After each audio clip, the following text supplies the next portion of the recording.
Let's go, Rider Nation. I'm ready. I'm ready. Yeah, here we go. Here we go. Get the feeling now.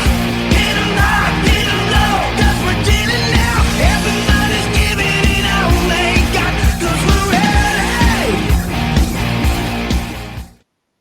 This is the Piffles Podcast, your Saskatchewan Roughriders fan podcast. Thanks for joining us here this week as we get ready for the West Final in Winnipeg. And I, for one, cannot wait for Saturday. Oh, I'm excited. You got me, as always. I'm Alex. You got me, I'm Steve. And I'm fresh off shaping young minds. We're Do you doomed. wanna- Do you want to elaborate on that? Because I probably should. It's very important to the future of humanity. Yes, because when a listener and teacher, Monsieur LeBlanc, invites you to come speak in his class, especially because it's your daughter's class and you hope she gets a good mark in that class, you go speak to that class.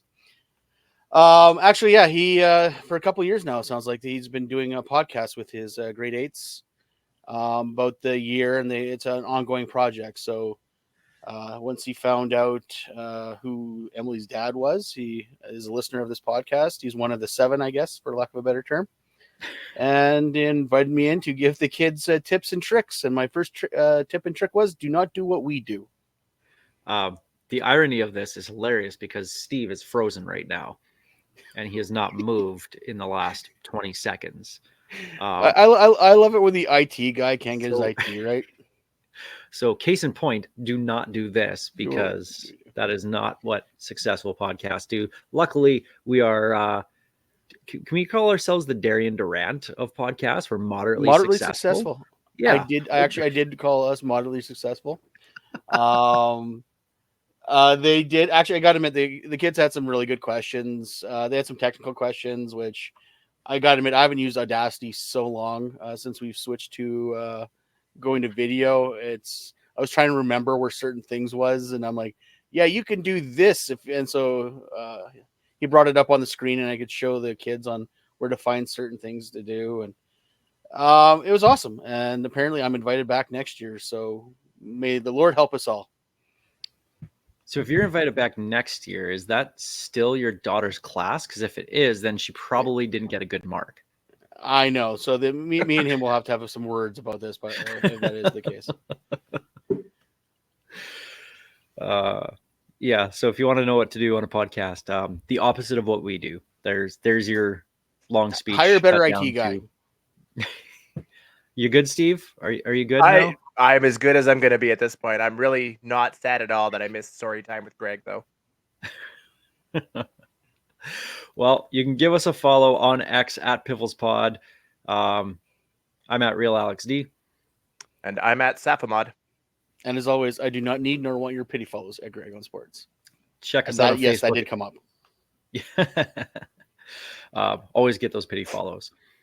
We're on Facebook. Check us out there. Of course, the website, pifflespodcast.com. We'll have a whole bunch of stuff coming up to the West Final going up on the website. Thanks for listening wherever you get your favorite podcasts, watching on YouTube, watching on SaskTel Max TV on demand. Thank you very much. Piffles Podcast, of course, is brought to you by Dairy Queen on Elphinstone Street and Sask Drive in Regina. Do want to say, give a special shout out to YQR Hair Lounge. Go vote for them. Marsha, they're huge Rider fan, good friends of ours. They're up in the Prairie Dogs Best of Regina vote for best salon in Regina. So pop on there and give them the thumbs up on the vote there. Well, we'll start with the West semifinal because that was fun. Let's get to this week's show. This is the opening kickoff.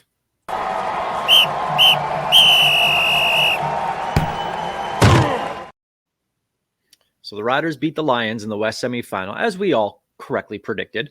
Riders winning 28-19, a 2-score game. So I was off on my prediction a little bit just on a 2-score game, but had Sean White, been able to hit his kicks, it probably was a 1-score game. But we'll go back to the very, very beginning of the game. Nelson Lacombo drops an easy interception, and I just dropped my head. And I said, BC's going to score here because that's how it happens. And sure enough, they went and scored on that drive with a big long touchdown to Javon Cotoy. Were you guys worried at that point with BC scoring right off the bat? Absolutely. The moment that ball was dropped, I went full panic mode thinking this is the day where things don't go our way. Because it seems like that's the story of the season. If we're getting the bounces, things are great. If we're not getting the bounces, we go 0-6-1. And to drop that interception like that, it gave you that momentary moment of panic. Maybe it was the whiskey in my veins, but I was a little more fine with it. I wasn't full panic mode at that point. I didn't like that past Katoy getting away, but I knew that's something Katoy could do. But I wasn't that concerned. I'm like, okay, let's see how they respond. If they would have responded with a 2 and out, I would have been probably where Steve was. But I was a little more okay. They got the first punch in. How do you respond? And we marched back and got a field goal off of it. And then the minute he also missed the extra point, I'm like, okay, I'm not as nervous. But I mentioned Nelson Lacombo dropping that first interception. He did get an interception later in the game, big time turnover at the goal line. And we've been talking, and we're going to have this conversation in the offseason again about the need for upgrade at safety, more impact plays. Well, we got a couple impact plays out of Nelson Lacombo in this one. Do you think that, like, to me, I think that was his best game of the year, and it couldn't have come at a better time. And that's even with that dropped one at the beginning of the game. If you go back and watch that interception, he absolutely baited the ever-loving hell out of Vernon Adams. He had that play the entire way. That's the kind of play we've been looking for from him all year long. Best game? Absolutely no question. Oh, 100%. It was his best game. I still think he's not a true safety where you also want that guy that can lay a punishing hit. I don't think that's his game. I still think he'd be better off at the corner, but they seem to want to put a Canadian at safety and put the Americans out on the corner. So if he can replicate this performance and pick up his physical game, I think he might find a spot there. Speaking of one of those American corners, I want to talk a little bit about Marcus Sayles, who, I mean, Roland Milligan, of course, the MOP, getting all the headlines. Marcus Sayles has been our second best defender all season long, outside of the very first game where he came in and there was miscommunication and breakdowns in the defense in that game. He has been excellent. And of course, getting an interception in this one as well, too.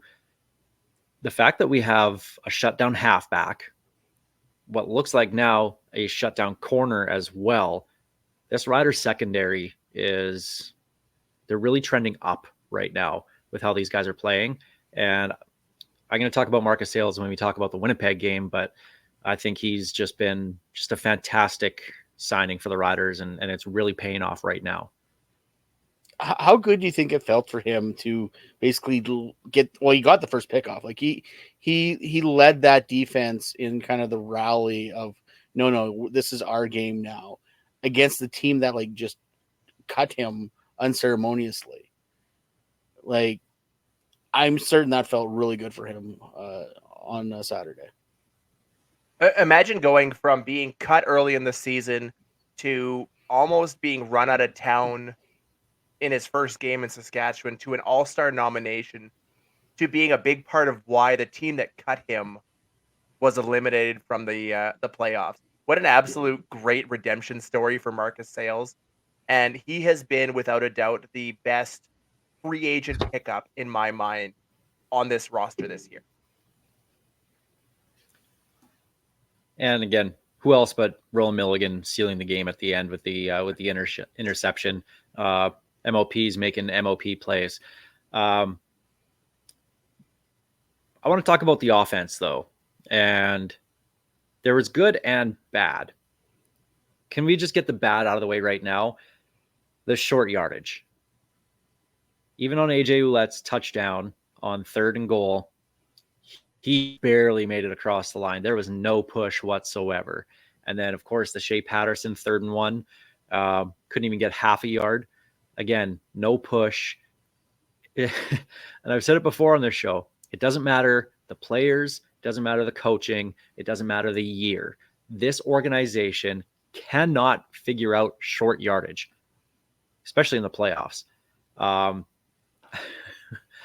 Is it to the point where we have to take Shea Patterson out of that 3rd and 1 package and just go with what we saw in that touchdown as AJ Ouellette under center? Or do you keep Trevor Harris in and hand it off in the backfield to AJ?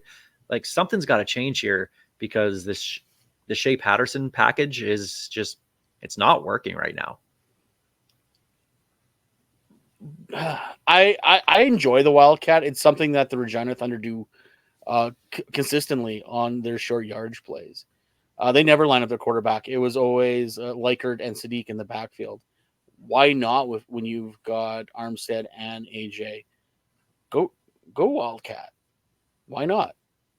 Like, you need the yard anyway, and he gives you some options. So but the fact remains is, I don't know how our offensive line can not get a push at all. It just maybe bring out the defensive line, have them explode off the ball. I don't know. Micah Johnson in there.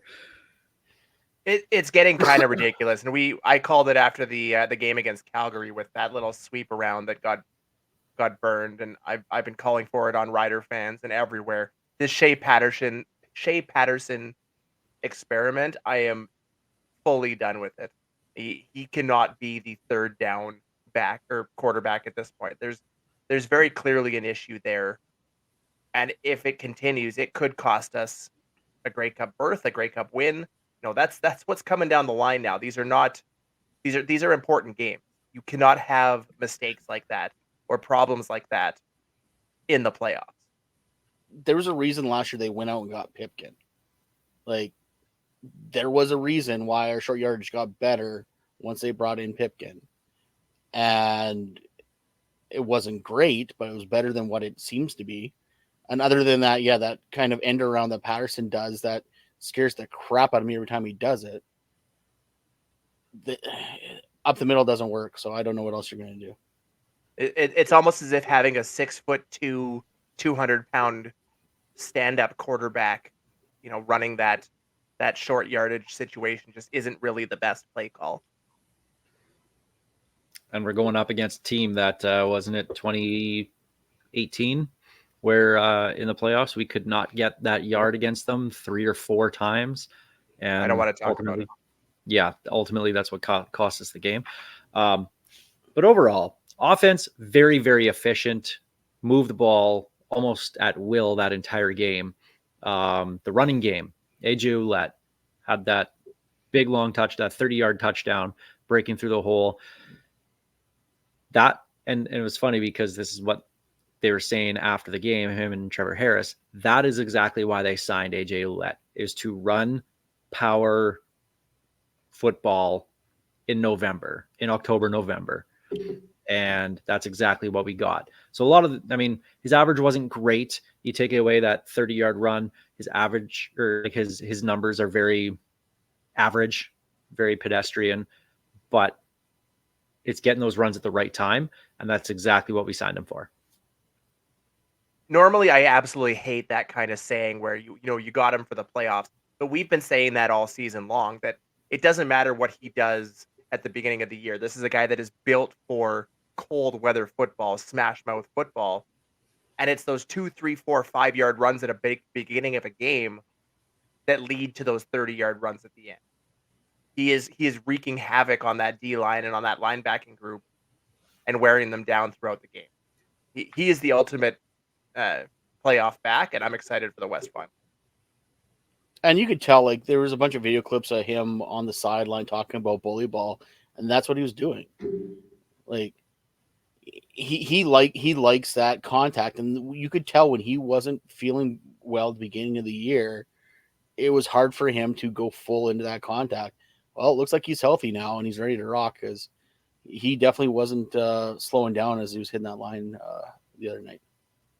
Now, what do you guys make about Reichwell Armstead and the use of him? Because we were hoping that we'd be able to see both of them on the roster. We got that. They were still able to keep all the American offensive linemen on to make it work. But what was it, 5? I don't have the stats in front of me. I looked it up earlier. I think it was just 5 carries for Armstead. So he could only be on as the designated American for 23 plays and 5 carries. So what do you guys make of that usage and kind of that thunder lightning that we were hoping we were going to see, but really didn't, especially in the second half? What I was hoping to see more of was some of that pass catching out of the backfield versus, the straight up rushes. He only got one target for 10 yards.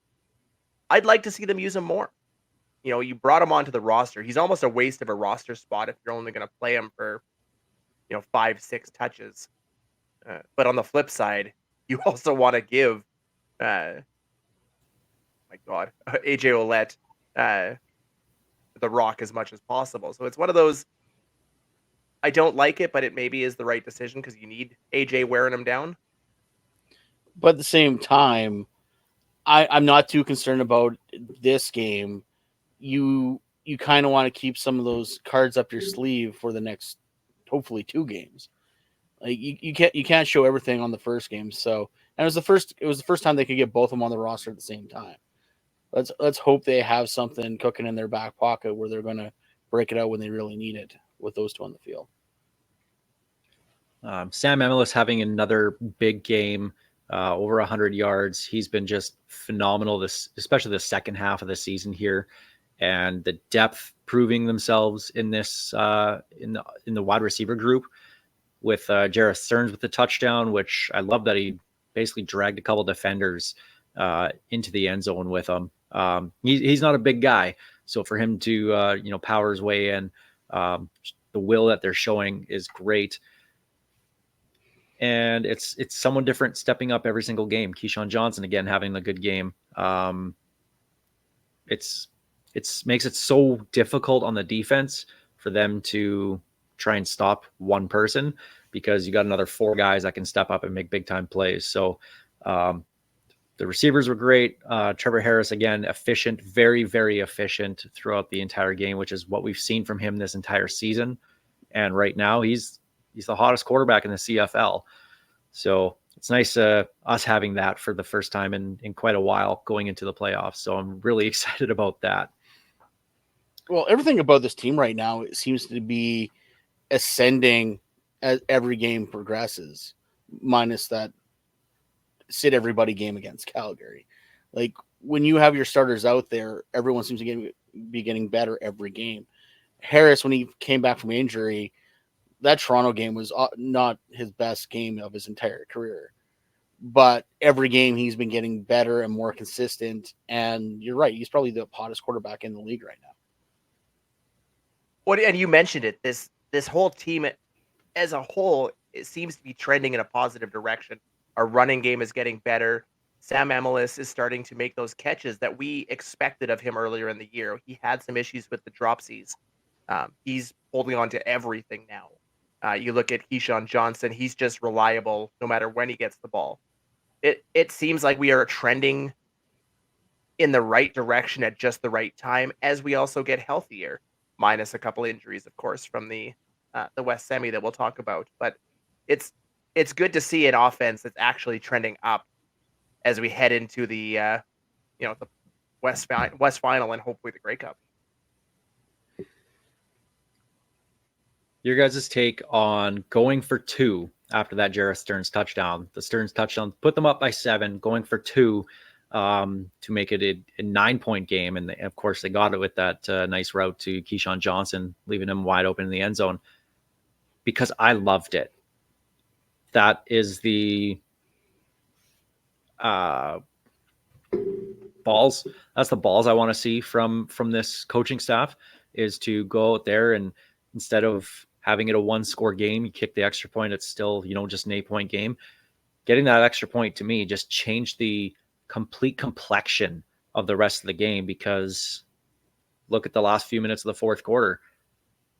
They had to go for touchdowns, had to, and they needed to do, it was a 2-possession game. So that might have been Corey Mace's best coaching decision of the entire year to me.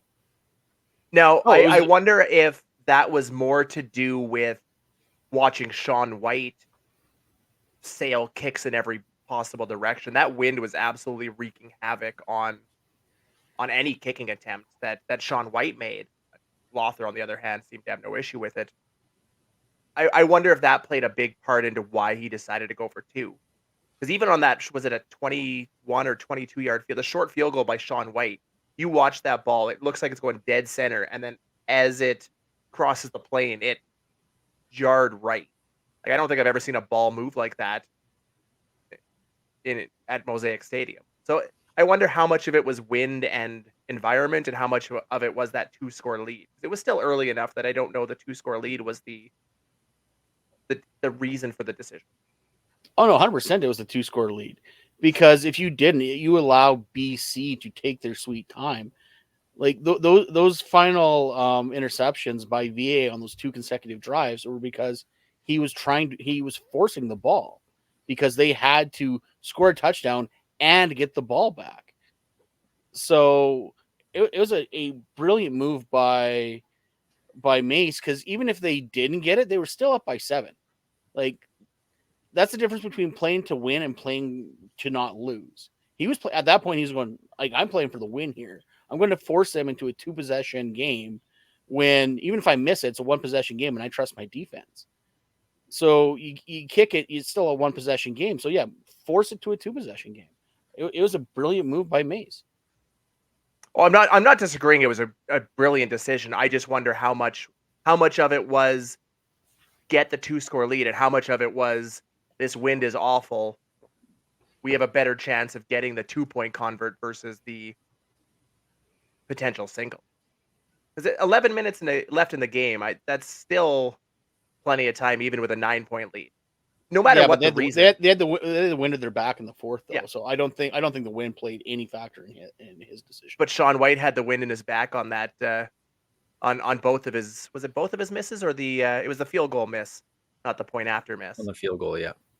Yeah. So I mean, I'd be curious if anybody asked Coach Mace what the reasoning was. I would wager the wind played a factor, but the 2-score lead was a big deal as well. Either way, it changed the game. That last 5 minutes is completely different if BC's only down by 8 instead of 9. Now that wind, honestly, that was, as much as it was bad for Shaun White, the wind was the biggest part of BC being even in that game to me. Those 2 awful punts by Korsak into the wind, and then of course you add on the no yards on both of those punts into the wind. Net results were 11 and 12 yards. So basically nothing, and set BC up nice. And of course, well, they missed the field goal on one. More proof that God is a Bomber fan, apparently, trying to screw the Riders. Well, and the thing is, the second one at the end of the third quarter, that bad punt, when I saw that, I was like, oh, I wish they could have at least just killed the clock to punt the ball with the wind to start the fourth, because there was 1 second left. And I was sitting with Sheldon and Travis from the 2 and Out podcast. And I said to them, if I'm BC, there's 1 second left. This is your last play with the wind. I'm going deep. I'm taking my chance, because the only time you have with the wind. Sure enough, what do? Go down the sidelines, go deep, guy wide open, and set him up there. But outside of those 2 punts and really the Javon Katoy touchdown to start the game, BC got nothing this entire game. The Riders dominated this one from start to finish. And it was, honestly, I think 28-19 really flattered the Lions, because they had a couple very short fields to work with. That said, I mean, they were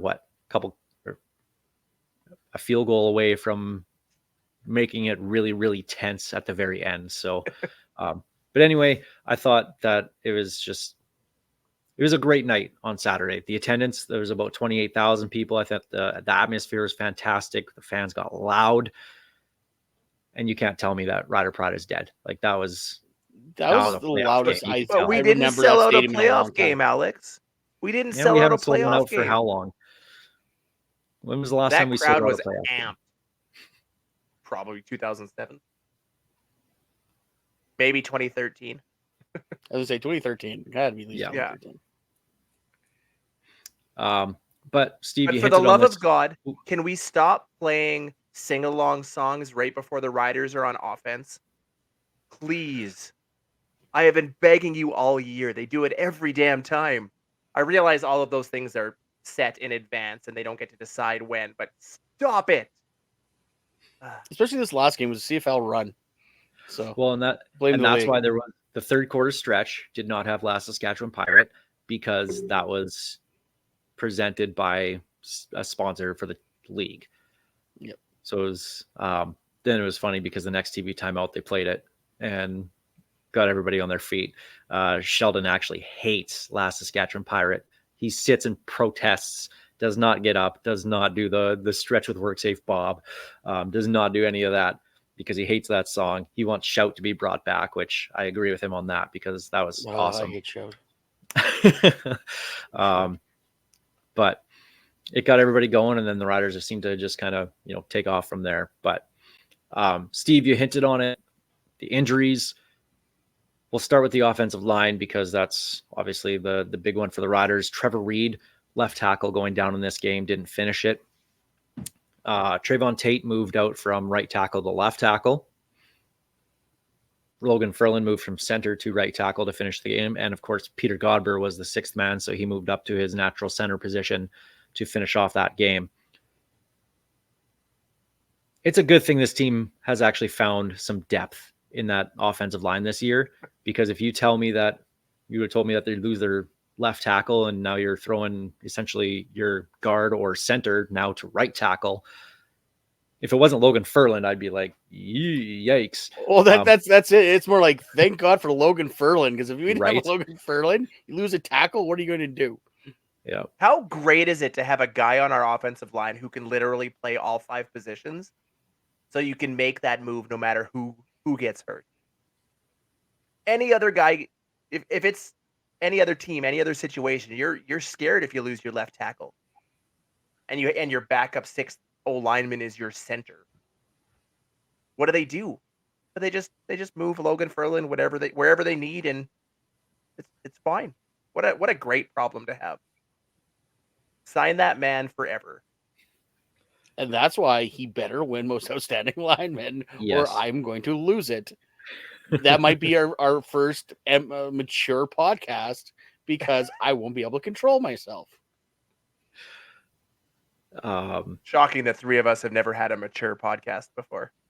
That's We used to do a lot of heavy editing. We did. Yes. Way back in the early days. Oh my goodness. That just took way too much time. But Trayvon Tate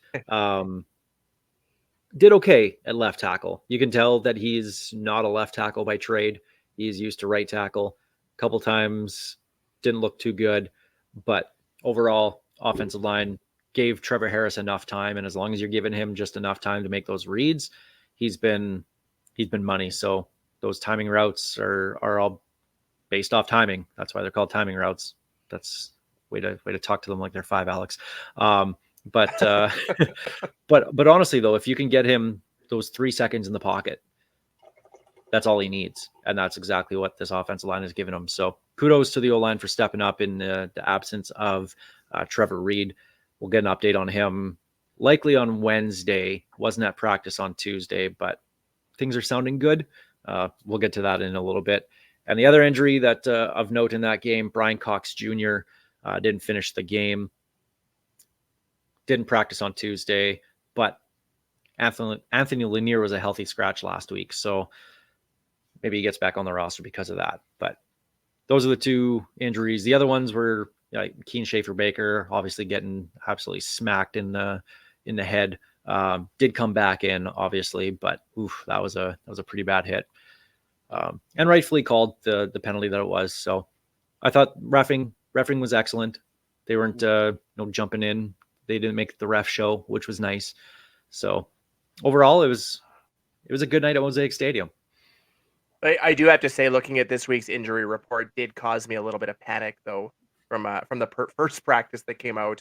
You had Sean Bain Jr., we know he's out for the season. Brian Cox Jr. did not participate. Jackson Ford, DNP. Lake Corte Moore, DNP. Dante Myers, Aubrey Miller Jr. Like, the list of did not participates But like 4 of was those way 6 too long. DNPs, 4 of those 6 or 7 DNPs are guys who we know aren't going to play anyway. So whatever. The ones that concern me the most were your Trevor Reed, Kean Schaefer-Baker, CJ Rivas. Yeah.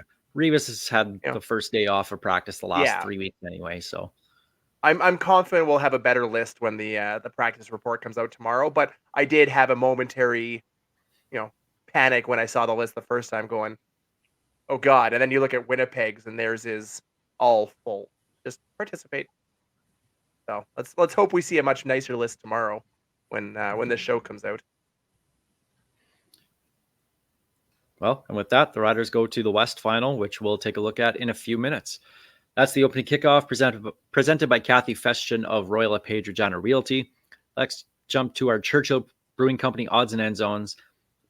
Like we said last week, we knew it was going to happen the day that we released the show. Sure enough, it was a couple hours after the show was released, kind of thing. And an hour after you did another Roland Milligan video. I did, the final campaign video for Roland Milligan for MOP. I don't even think it was an hour. I'm pretty sure it was within 10 minutes. I think it was about 13 minutes. Yeah, it was very, very close. It's like, thanks, guys. Could have given me a heads up so I didn't have to bring my phone out on my walk. So we'll start with the MOPs and the player awards. So 3 riders up for league awards. Roland Milligan, of course, named the West Defensive Player of the Year. He goes up against Tyrese Beverette of Montreal. Do you think Milligan can win that one? Because when you look at the stats, Beverette has more tackles for loss, more sacks, all those kind of things. But I look at it and it's linebacker versus DB. Of course, the linebacker is going to have more of those closer to the ball stats, like tackles and tackles for loss, all that kind of thing. I think it's Milligan. He has to win this one. Anyone who actually watches the football games knows it's Milligan. Anyone who votes based on, I haven't seen that guy play a lot this year, what does his stats say, is going to vote Beverette. And that's what scares me, because I think there's a lot more of that voting going on than actually watching all the games. The one thing I think that's heading in Milligan's favor is there has been a lot of talk from media folks about Milligan's campaign for most outstanding player. And I'm hoping people see that as they're voting and go, oh yeah, he should be at least the most outstanding defensive player. He deserves it. He is absolutely money. There's no question he should win it, but I'm not very confident. To me, it comes down to one thing, and this is not a slight on Beverette at all, because he has had a very, very, very good year. When was the last time you saw a true shutdown halfback in the CFL? It just doesn't exist. You don't even have shutdown cornerbacks in the CFL. And we just about have one in Marcus Sales too. When you're not throwing to your best receivers because Roland Milligan's covering them, that tells me a lot. It's got to be Milligan. I was trying to see if I could find betting odds for the CFL awards, because I'm kind of curious on who's the favorite. Maybe when I'm continue on, I'll see if I can figure something out here. Maybe when I'm in Vancouver, I'll throw a little sprinkle down there. Logan Furland, of course, named the West Offensive Lineman of the Year, or West Most Outstanding Offensive Lineman. He goes up against Ryan Hunter of the Argos. And again, I think we're all going to say this, as good as Ryan Hunter is, Logan Furland's just unbelievable. I'm with Greg on this one, and I don't like saying Greg was right, but if he doesn't win that award, I'm going to lose my mind. Look at what he's done with the amount of players that have gotten hurt, the positions he's had to play. He has played every position along that line at some point in this season and done it well. He has kept our core. I think we had the third or fourth least amount of sacks, despite missing 12 different players or playing 12 different guys along the offensive line. The one consistent was Trevor Reed and Logan Ferland. Give him the award and then sign him with a blank check if he is a free agent. And who else has played every position and fairly flawlessly? Like, the man's a human Swiss Army knife. Like, this is why we're in such a good position, is because you don't need to worry about anyone going down on your line unless it's Logan Ferland, because who are you going to back him up with if someone else goes down? Like, well, just look at the West semifinal, right? Reed gets hurt, and Ferland just instantly jumps out to the tackle position so that Godber can come in at center. There is no position along that line that somebody gets hurt and he doesn't just slide in instantly. And the other rider up for League Award is Coach Corey Mace. He's the West Coach of the Year. He goes up against Jason Moss. I'm torn on this one because to me, it's such a weird award because you can easily take the guys who finish first. You could take Moss. You could take Mike O'Shea. And neither would be a bad choice, honestly. But we both expected Winnipeg and Montreal to be good. So to lead them to first place, is that really, I mean, yes, it's impressive, but is it really that impressive? The Riders were a huge wild card going into this season. After the last couple of years, you talk about the talent, then you talk about the coaching. Now you have a rookie head coach. Is he going to be good? Completely changes the culture around. I know culture doesn't really count for, wins and losses and everything, but they got to within a stupid gust of wind of being, a first place team in a rookie head coach's season. Maybe it's just because I love the guy, but I can easily see him winning this one. I think it's going to be very hard for voters not to look at the turnaround of Saskatchewan and not give it to him. Like, you're right. They were half a game out of first place. Like, legit, a gust of wind stopped that from happening. From a team that failed to win a game after Labor Day for 2 consecutive seasons, 2 consecutive losing seasons. And look at the roster. Not much on the roster changed. So he took that losing roster and turned it into a this close to a first place roster, making the playoffs roster, and I would argue might be the favorite of the West to go to the Grey Cup. So and then you look at what Moss did, reigning Grey Cup champions. Yeah, they got first place this year, but they didn't look so dominant halfway through the season. So I don't know. I think the one thing that works in Corey Mace's favor is, despite having a rough stretch that everybody in the West did have with that 0-6-1 stretch in the middle, is the fact that came in the middle.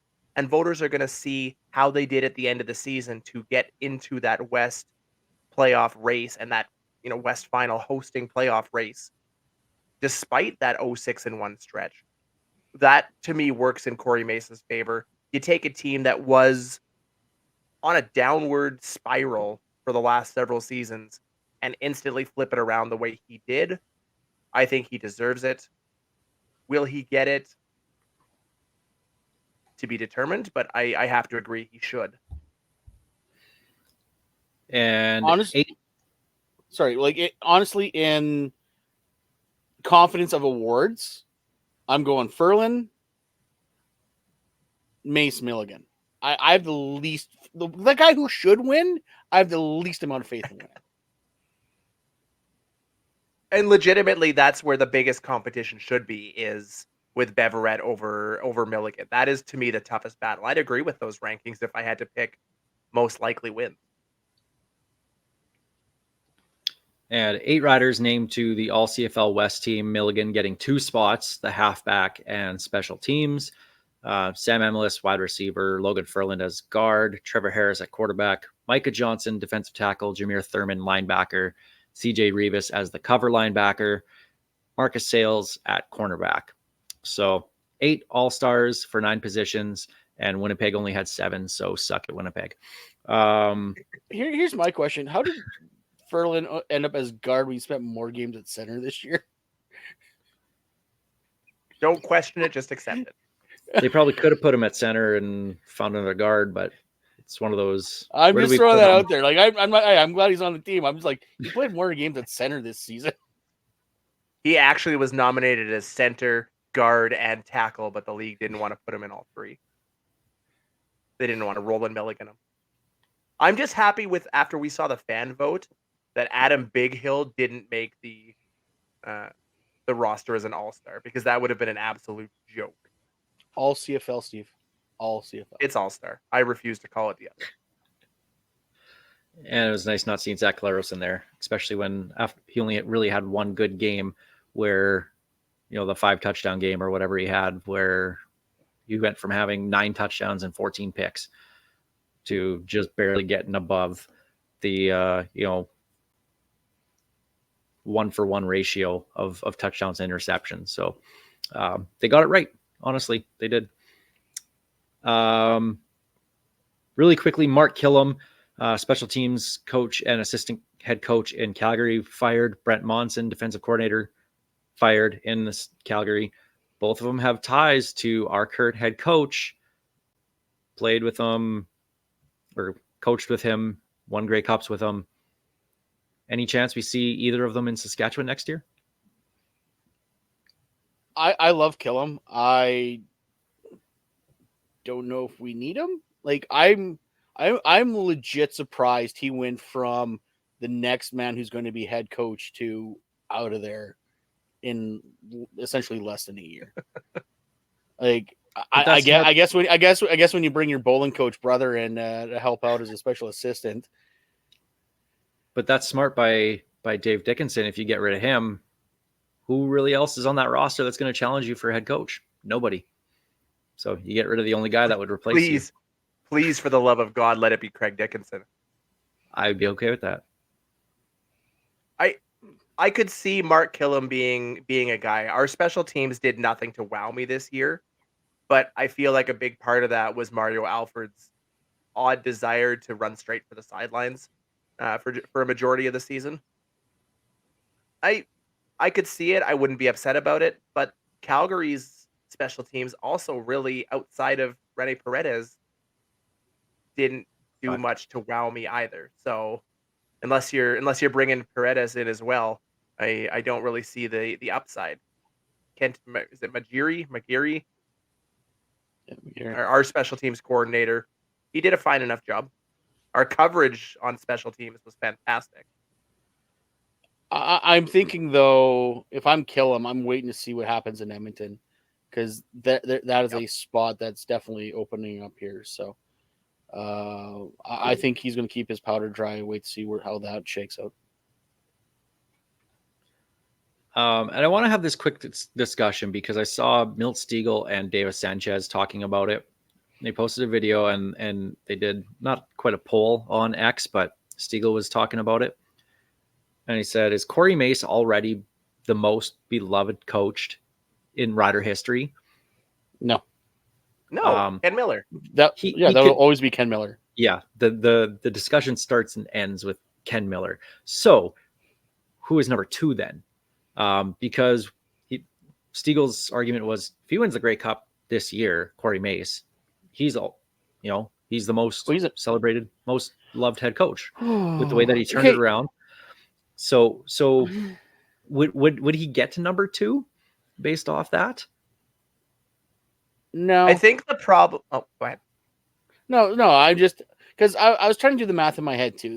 There's only 4 Grey Cup winning head coaches in Rider history right now. Corey Chamberlain, everyone thought he was going to be like that. He came in, won that Grey Cup, and 2 seasons later, he was persona non grata. Things have kind of gotten better over time. Time heals most wounds. But I don't think he would even crack top 5 as top favorite coaches, even though he's won a Grey Cup here. He's slightly above Greg Marshall Slightly. in a lot of people's So, minds. yeah. So I would say Still Ken way Miller ahead is of always Chris Jones, though. so there's it's always going to be Kenny, and then John Gregory's in that conversation. Ken Austin for his 1 year was probably in that conversation. Eagle Keys, Danny Barrett. But yeah, I think if Corey Mace can win Grey Cup year 1, he's definitely top 3. I think if you look at it, you look to the older generation, they had Eagle Keys, who I don't think enough of the current fans would really have a chance to even recognize or know who he is for the most part, despite his history with the Riders. You look at Corey Chamblin and what he did post Grey Cup, there's not much there. This team has had a long history of short-term head coaches with minimal success. And outside of Kent Austin and his, like you said, 1 season of glory, there really isn't another guy like Corey Mace who has come in and had instant success who could put that high on the pedestal. I still think Kent Austin with his rider history as well would be the number 2 guy here. But it wouldn't take long for Corey Mace to crack that. But I don't think Ken Austin's beloved, even with the history. I would put John Gregory above Ken Austin. Yeah, so yeah. I always forget about John Gregory for some reason, and his wonderful rider sweater on the Grey Cup, or at the Grey Cup in '89. Yeah, yeah. Gregory would be number 2. I think if Mace wins, he's 3 ahead of Austin. I want to know though, Yeah. where's Don Matthews in all this? He's got to be like 7, somewhere around there. He'd crack my top 5. even if Mace wins the Grey Cup, I think Matthews would be in my top 5. I feel like he Danny would be on the top 5 most hated and most loved list. Oh yeah, he'd be for on both many of the lists. same people. Hot take: Chris Jones, the head coach, high on the list, number like 5 or 6. Chris Jones, the GM, no, not for most of Rider Nation anyway. Which one's Despite talking to the making media? most of the right moves. Most, but not the most popular ones. So he gets thrown down the list for that reason. But it's an interesting conversation. Is Corey Mace, first year, such a young guy. He's got a long coaching career ahead of him. If he can get a cup or 2, dare I dream, here in Saskatchewan over his tenure, yeah, he could easily pass Ken Miller, which is not something I'd really thought I'd ever say. Well, you got to think, like, he came in with, I don't say hype, but there was a lot of promise. There was a lot of momentum and emotion when he got hired, thinking, okay, this guy makes me want to run through a wall. And a bunch of people early into it, and I don't know if I flat out said it. I'm like, okay, this team is going to be a lot better. I don't know if they're Grey Cup worthy, but they're going to be a lot better under his leadership than they were of Craig Dickinson. But then again, low bar, I get it.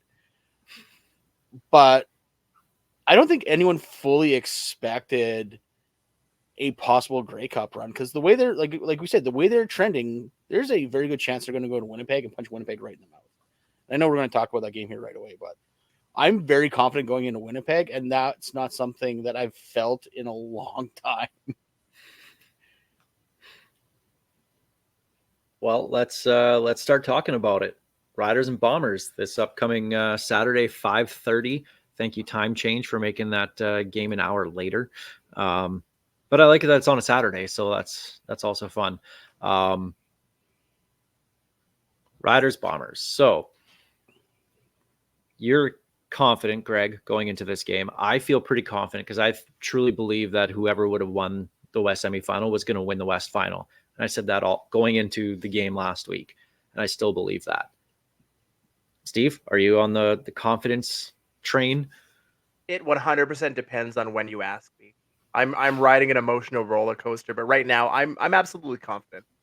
You're talking about a Winnipeg team that needed a gust of wind to beat Montreal's backups, a miracle to beat Hamilton. They are not the team they were in about the last 4 years or 4 seasons, whereas we seem to be trending in a positive direction. I'm cautiously optimistic. So the Riders, Even the games they beat us though were close. Like they could not put their foots on their throats, and they are notorious for absolutely running up the score on us. And they What could not muster the strength to do it.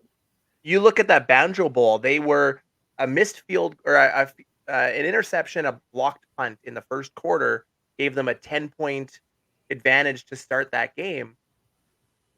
One could argue we were the better team for 55 minutes. Frankie Hickson had that wheel route. He catches that.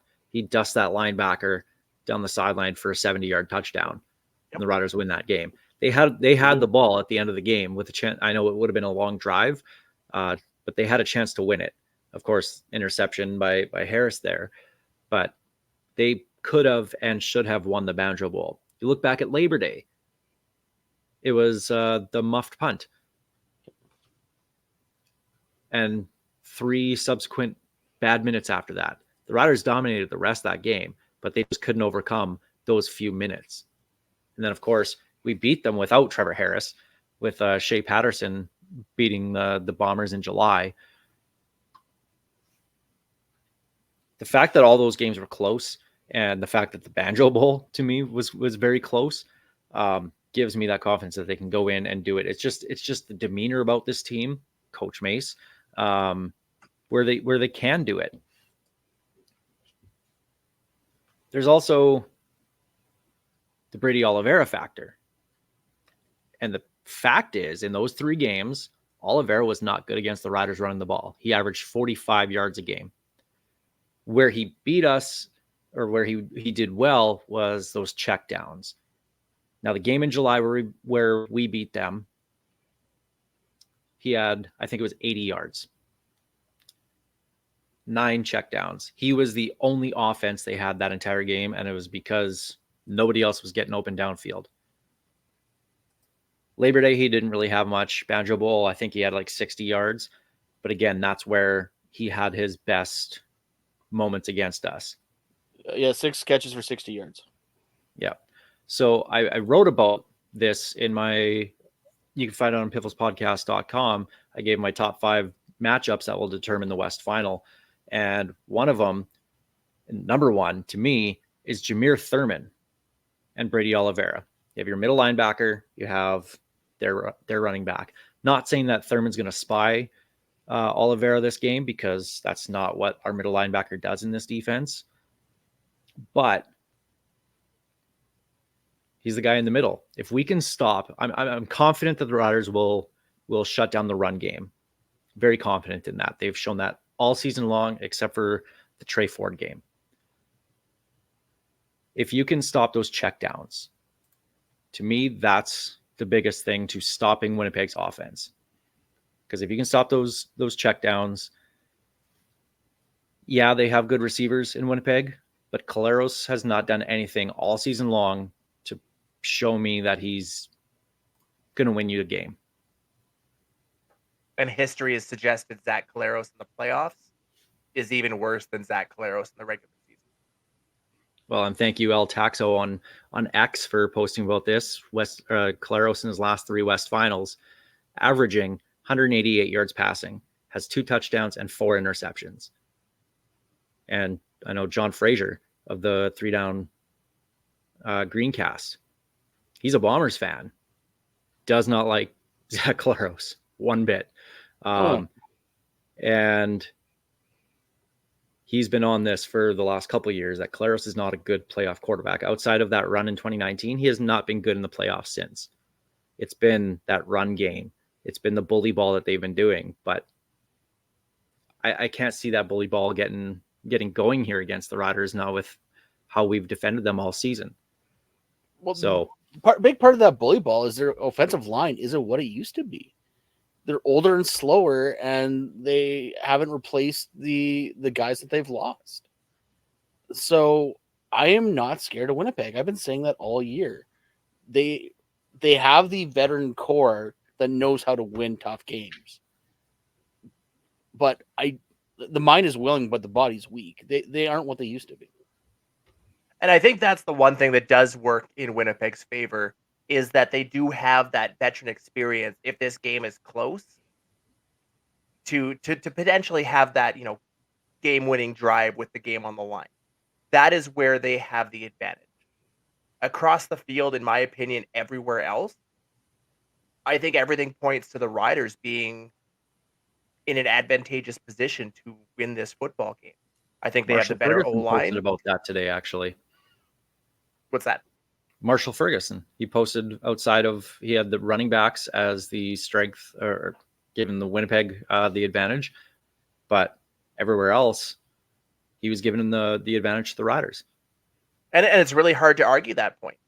There's just nowhere where you look at that Winnipeg roster and can show me a clear advantage at this point. They have home field and they have veteran experience. To me, everything else points positively in Saskatchewan's favor. Now, another big thing about this game to me is the Riders' D-line. So, Brian Cox Jr. got hurt against BC, did not participate in practice on Tuesday for day one.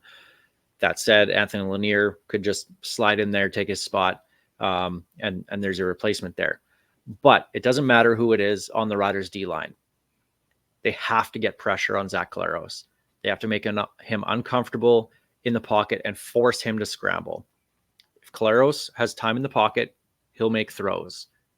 If Collaros scrambles or rolls out to his right, doesn't scramble, rolls out to his right, that's where he's the most dangerous. If you can seal that edge with a defensive end and not allow him to get out there, a lot of their offense gets shut down. But I'm also looking forward to the Winnipeg receivers versus Rider defensive back, matchups. Kenny Lawler and Nick Dembski against Marcus Sayles and Roland Milligan. Like, these are some big time players in the CFL. So them going up against each other should be really entertaining to watch.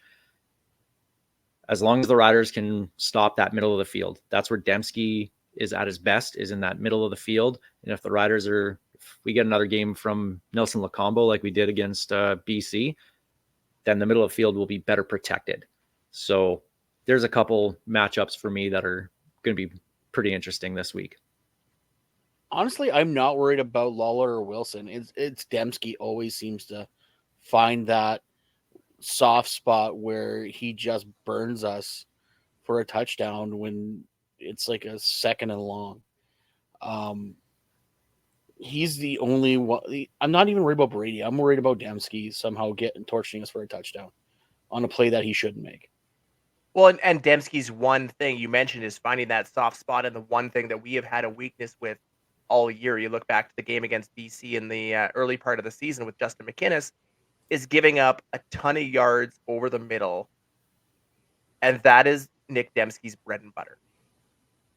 You look to Kenny Lawler and the type to make those big, miracle type catches. I'm not too worried about those. If you make them, you make them. But you have to stop that play over the middle that has burned us time and time again with Nick Dembski. Well, you look at the game that we beat them at Mosaic when they brought out the Obsidian jerseys. Dembski was on his horse to the end zone. Thurman comes up behind him, knocks the ball out, and completely changes the direction of that game. Or else that would have been massive momentum for the Bombers, and they probably could have went on to win that game.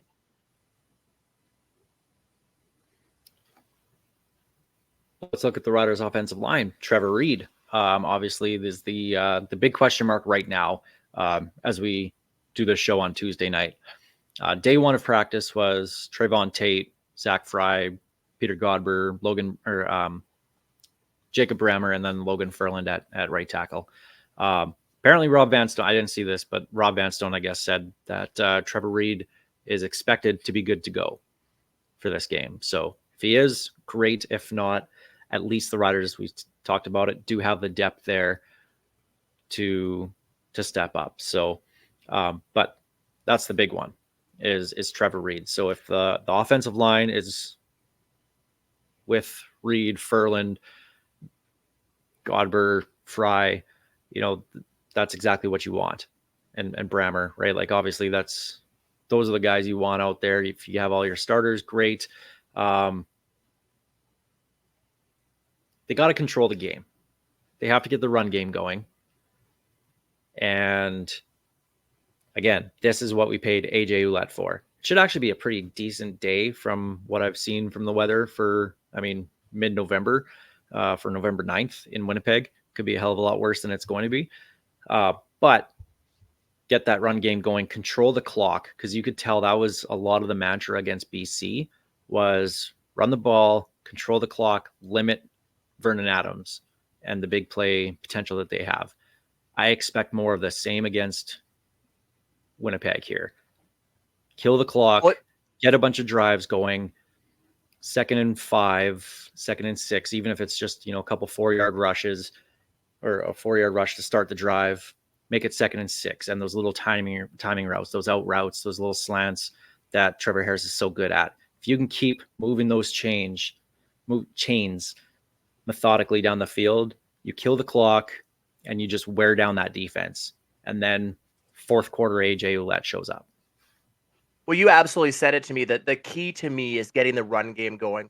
You look back to the Banjo Bowl, Hickson had 9 carries for 46 yards. You look at the Labor Day game, he had 10 for 32. Yeah, 10 for 32. They abandoned the run in those games, and you cannot do that against Winnipeg. You need to stick with the run, stick with that play plan, or that game plan, and run the ball down their throats.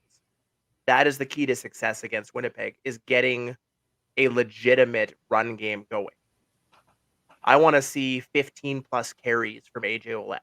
If we touch that 15 carries and 100 yards, we're winning that game 9 times out of 10. I just looked at the forecast. They're actually calling for rain on Saturday night now as well in Winnipeg. Well, there we go. So that should be fun for the people sitting in the stands. It'll be sold out. They did a great job in Winnipeg selling this game out. So if they don't play November Rain over the loudspeaker, I'm going to be very upset. Well, it's right to go to the Grey Cup, and I really, really like the Riders' chances in this one. It's not like where most games, like Banjo Bowls, going into Winnipeg, where I expect them to lose. I do not feel that way at all about this one.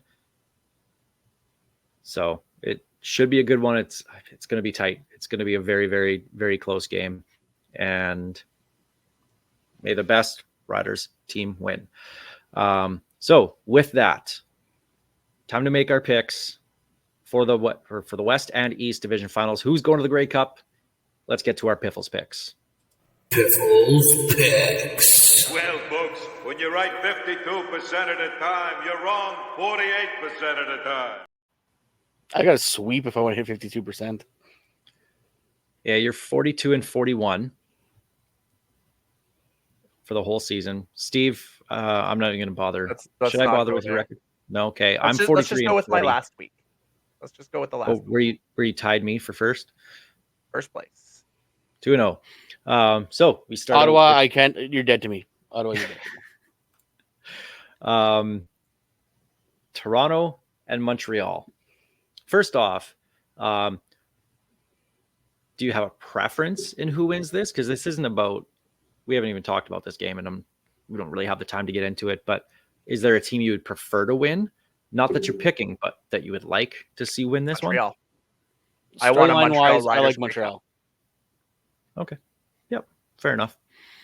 I'll take. And if anything, I'm biased because I haven't picked Toronto in twice. I think I've picked them twice in the last 9 random weeks for some reason. I don't know why. Okay, Christina, settle down. Hey, I'm on board with Christina. She's the only CFL writer that's going to go 2-0 this week with her game picks. I'm right. Toronto, Montreal. I'll take a guess. Montreal is favored by 4.5. I'm going to go 2.5. 1.5. I'm taking the Owls. I think they get back to it. Yep. This is not the Red Blacks defense they're going up against. They're not going to put a 50 burger on the Alouettes. Almost Like on 60. Montreal. Yeah. I've seen a lot of people actually pick Toronto in this game, but I don't know what they're on. I don't know if they think Toronto has some kind of momentum, or if that mirage against the Red Blacks makes them think Toronto's got it together. I'm on Montreal. And the Riders at Winnipeg. Steve, do you want to take a guess on this one? I'm going to say Saskatchewan 3.5. Really? Winnipeg by 2.5. Sorry, I meant Winnipeg. That's okay. Winnipeg by 3.5. Whatever. Either way, you're both wrong. It's Winnipeg 4.5. Okay. Yeah, in no way is Saskatchewan going to be favored in this game. It's in Winnipeg. No. I was wondering why you were looking at me so weird. Or weirder than normal. I was going to say, yeah. I'm taking the Riders. Yep. I think we're all Riders. Yeah. Well, then that settles it then, Greg. If we're both on board the same games this year or this week, I am the Piffles Podcast Piffles Picks champion. If both games come in, we still might have the Grey Cup, and I hope it doesn't come to fruition. But there's a chance I can get a tie if the worst possible thing happens. If the Riders make the Grey Cup, he's going to have to pick the East just to tie you. I'm not, and I would never do that. I would. Or would I? Just for the glory. No, I wouldn't. There's no glories in ties. I'm not Calgary or Ottawa. Congratulations, you had a better winning percentage than Jeff Fairholm on this show, and he only had 4 games to pick from. Yeah. Hey, some of us would love that record, okay? Well, I didn't even mention for this game against Winnipeg, we're having a watch party at Great Canadian Brew House in the East End in Regina. Limited spots. So if you want to come to that, looking for somewhere to watch the game, shoot us a note, DM us, email us, whatever the case is. If you want to pop by, please do. And we're going to have some prizes. And because we have to bribe people to actually hang out with us, the first round's on us. So there is incentive to it as well. So we'll have a good time at the brew house in the East End in Regina here. So if you want to go to that, come join us. We'd love to have you out. But that'll do it for this week. I'm not nervous about this one. Normally I'm nervous about I know, it's scary. playoff it's weird. games. It's weird. a quiet confidence because I don't want to say I'm over the top confident about it, but it's quiet confidence that I would just like to really say I really want to be talking about a Rider Grey Cup appearance on my birthday, not the end of the Riders season. Because we record next week on my birthday. I would very much like not to be doing a, in memoriam for the Riders season. So, Riders, if you could do me one favor, that's all I ask for my birthday. You got me choked up. Apparently, I want to talk about a Rider Grey Cup game that's happening on my birthday next week. So let's focus on that. And I'll be trying to crowdsource to get people to pay me to stay in Vancouver for one more day because I'm going to Grey Cup, but I'm not staying for the game. I'm coming back on the Sunday morning. If the Riders make it, would you think about sticking around? No, it's so much more money to fly back. No, I can't. My wife's already not that happy with me right now. I mean, she's already mad at you. You might as well do it. Touche. Sorry, Amy. It's easier to ask forgiveness than ask for permission, something like that. Exactly. Isn't that what the saying is? Yeah. Sometimes, yeah. But we'll find out this weekend who's going to the Grey Cup. Should be a couple good division final matchups. And go Riders go. Piffles Podcast, of course, brought to you by our great friends at Dairy Queen on Elphinstone Street and Sass Drive in Regina. Special thanks, of course, to Kathy Festian of Royal LePage Regina Realty and Churchill Brewing Company for their support making this show happen. Thanks for listening wherever you get your podcasts, watching on YouTube or on SaskTel Max TV on demand. We appreciate that. As we leave you, it's Ghost Behind Your Mind by Tyler Gilbert. The ghost behind your